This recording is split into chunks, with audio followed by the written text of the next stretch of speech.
Welcome to my video. Did you know that you don't even realize this is happening? That's the first rule.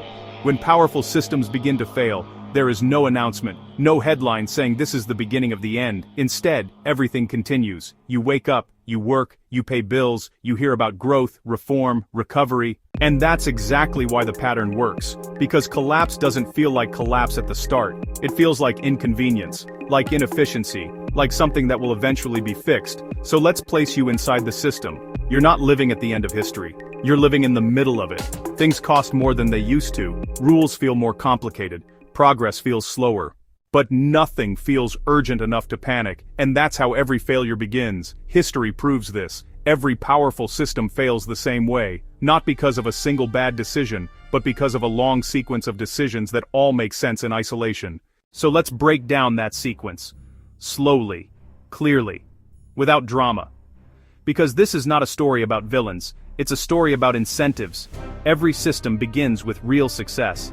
Strong systems are not accidents. They solve real problems. They organize society. They create stability. People trust them because they work. That trust is important, because without it, the system could never grow. And growth is the next step. The system expands. More programs, more institutions, more layers, more responsibilities. Expansion feels like progress, and progress is rewarded. Leaders gain approval. Institutions gain authority. The system becomes larger, louder, and more complex. No one questions expansion when things are improving. But expansion creates pressure, because with every new promise, the system must deliver more real value, and real value is slow. It requires production, labor, energy, time. Expansion, on the other hand, is fast. You can announce it, vote on it, approve it, and eventually expansion starts moving faster than production. At first, the gap is small, barely noticeable, but systems don't like gaps, so they adapt. This is where the system changes its behavior. Instead of producing more, it finds ways to finance the difference. Debt becomes normal. Credit becomes essential. Complex financial tools become standard. This is not presented as a weakness, it's presented as innovation. Experts explain that this is more efficient, more modern, more sophisticated, and for a while they're right. Financialization works. It smooths instability. It delays consequences. It creates the illusion that problems have been solved. But what it really does is replace reality with accounting. The system becomes dependent on constant motion, constant borrowing, constant confidence. And once confidence becomes essential, the system can no longer tolerate bad news. This is where fragility enters. The system now looks advanced. Everything is optimized. Everything is interconnected. Margins are tight. There is no waste, no redundancy, no slack. And this looks efficient. But efficiency is not resilience. In fact, extreme efficiency creates fragility. Because when everything depends on everything else, failure spreads. A small disruption becomes a major shock. A local problem becomes a systemic issue. The system still functions, but it no longer has room to absorb mistakes. And systems without margins don't bend, they crack. Now we reach the most important phase, the phase most people inside the system never talk about. Incentive capture. At this point, many people can see the cracks. They understand that the system is overstretched, that promises exceed capacity, that long-term stability is being traded for short-term calm. But fixing these problems requires sacrifice, reducing promises, slowing growth, accepting temporary pain, and those choices are punished. So the system adjusts its incentives. People who maintain appearances are rewarded. People who challenge the structure are sidelined. Stability becomes the highest value. Truth becomes dangerous. Not because leaders are malicious, but because incentives reward compliance.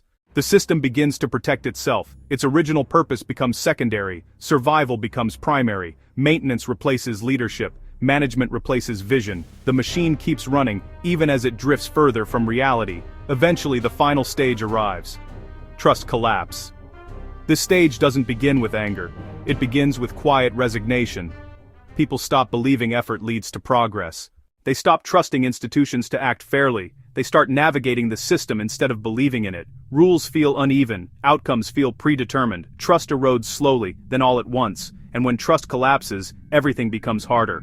Contracts require enforcement. Credit requires guarantees. Cooperation becomes conditional. The system still exists, but it no longer functions smoothly. Friction increases everywhere. This is when decline accelerates.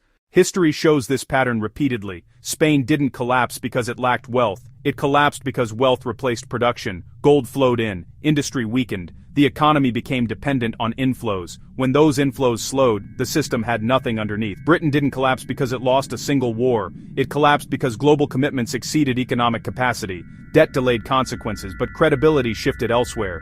Power moved quietly, long before it was officially acknowledged. The Soviet Union didn't collapse because of invasion. It collapsed because rigid systems cannot adapt. Reality diverged from narrative. Incentives punished correction.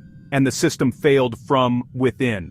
Different eras, different ideologies, the same pattern. Here's the part most people misunderstand. People living inside these systems did not believe they were witnessing collapse. They believed they were managing challenges, because stage 1 feels like success, stage 2 feels like innovation, stage 3 feels like normal life, stage 4 feels like responsibility, and stage 5 feels sudden. That's why history keeps repeating itself. This is where quiet power operates. Quiet power doesn't rely on force, it relies on rules. Those closest to incentives, access, and regulation don't need to control individuals directly. The system nudges behavior automatically. People respond rationally to irrational incentives, and that's how systems persist, even while becoming more fragile. So how do you recognize the pattern early? You watch the signals.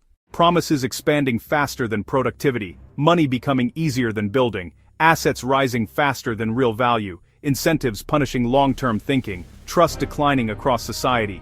When these signals align, history doesn't announce collapse, it accelerates. Every powerful system fails the same way, not because people are foolish, not because of one villain, but because incentives quietly reward the wrong behavior until the system can no longer afford it. History proves it. If you want more long-form explanations about hidden systems, quiet power, and the invisible rules shaping the modern world, subscribe to Systems They Never Explain. Because the most important systems are rarely explained until it's too late.